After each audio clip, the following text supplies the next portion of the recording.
बांग्लादेशी है तो ले लेना चाहिए, लेकिन ये लोग को पुलिस को हम लोग बता दिया जेल में भेजने का जरूरत नहीं है।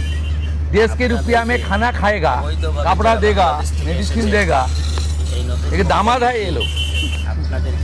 जल्दी जल्दी भागो, जल्दी जल्दी भागो, नहीं तो जो करना है सरकार करेगा।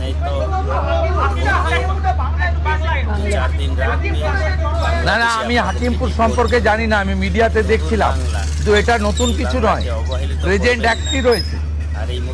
এবং আমরা বলে দিয়েছি যে বাংলাদেশের অবৈধ অনুপ্রবেশকারী তাদেরকে কোর্টে পাঠানোর কোনো দরকার নেই, আইনে নেই, সরাসরি পুলিশ নেবে এবং বিএসএফ এর হাতে হ্যান্ডওভার করবে।